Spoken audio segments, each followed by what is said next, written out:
But 1,200,000,000 Muslims of the world, 100% of us, we believe that Jesus was born miraculously, that he is the Christ.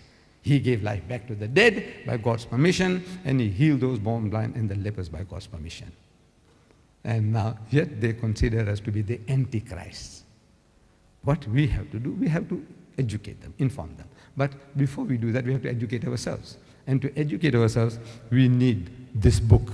Imperative that every Muslim, you have this book. And if you can afford to have two, get two and present them to your Christian friends. Your neighbors, give it to them. Wallah, give it to them. Your employers, give it to them. Your employees, give it to them. He says, look, this is the Holy Quran. Please respect it. This is how we use this. When we are in a state of impurity, we don't touch this book. So, be in a state of taharat, purity, and wash your hands before you use this book. Give it to him. Give it to him or to her. And let Allah do the rest. Let Allah speak to him, to his heart and mind. You can't do a better job. Use Allah's kalam, his words. Let Allah do the talking. And you can't find a better advocate than Allah. Wa akhiru da'wana alhamdulillahi rabbil alameen.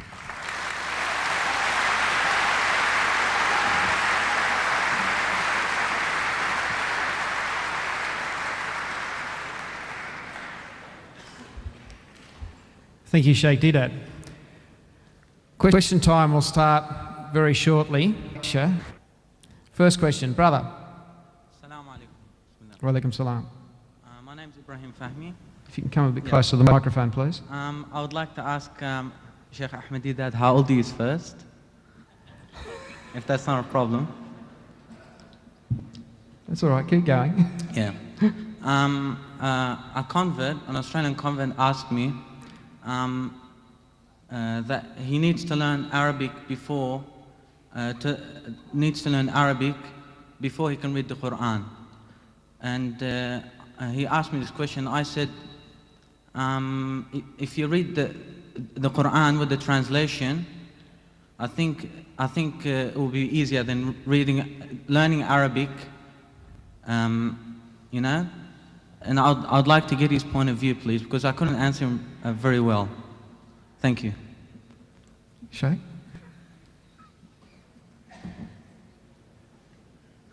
Well, to confess, I myself, I don't know Arabic. I'm telling you honestly.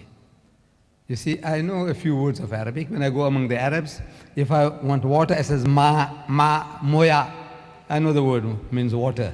But I can't say, can you please give me a glass of water? That I can't say. But I can say moya, and the guy knows that I want water. He tells me, Kaifa haluka? I say, Tayyib, alhamdulillah, and my Arabic ends there. But look, I see that it doesn't debar me from understanding Islam. I understand the Quran through a translation. When you listen to me, that I'm able to read the Arabic and give you the translation, is not that I know the language, but because as what I was suggesting to my sisters, I said, learn the verses in Arabic and learn the meaning, memorize it. What I'm telling other people, I do it myself. I memorize the verse with the meaning, so I'm able to quote you with the meaning. That is all. وَلَا تَقُولُوا ثَلَاثًا. So don't say Trinity. I memorize the meaning. I don't know the Arabic, I memorize the meaning. Intahu khairal lakum. Says this is, stop it, it'll be better for you. Innamallahu ilahum wahid. For your Allah is one Allah. He's not three in one. Now, it gives the impression that I'm a scholar of Arabic and English. No, I'm bluffing my way through. Please be kind to me.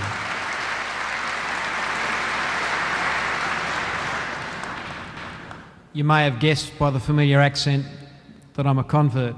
I don't read Arabic either, and the message is still there and it's still beautiful. Okay. We have a sister who's plucked up the courage. Sister, your question? Assalamu alaikum. I'm a convert too, and I come from an Arab country, and every time you have an argument with a Christian, they tell you, what does the ayat says, Salamun alayya yawma wulidtu wa yawma amutu wa yawma ub'athu hayya. That means Jesus born and he's dying and he's gonna raise back up, and that's what Easter was for. So how can you answer them back when it says Salamun alayya yawma wulidtu wa yawma amutu wa yawma ub'athu hayya? So when did he die? And that's what they argument about all the time. Thank you.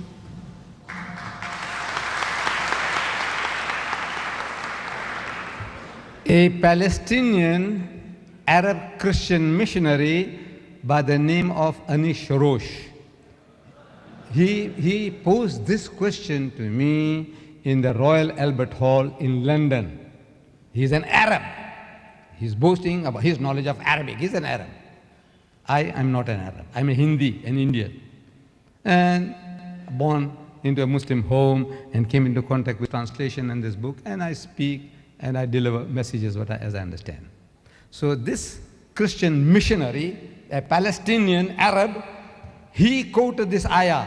So the Quran says, and in his own pronunciation, a real Arab. Does it contradict itself in as much as it says, Okay. سلام علي يوم ولدت ويوم أموت ويوم أبعث حيا.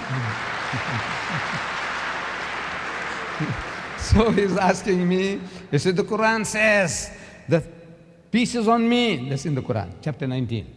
So peace is on me, the day that I was born, the day that I died, and the day that I shall be raised to life again. So here it is in the Quran. He says, Christ died. So what have you to say, Mr. Deedat? So I stood up, and I know these few words, only a few words. So I said, you see, what you're doing, you're mistranslating. Wasalamun alayya, you translated right. So peace is on me, Jesus says. Wasalamun alayya, yawma wulidtu, the day that I was born. Wa yawma amutu, the day that I die. Not died, the day that I died, the day that I die. Die, in the future tense. The day that I die, and the day that I shall be raised to life again.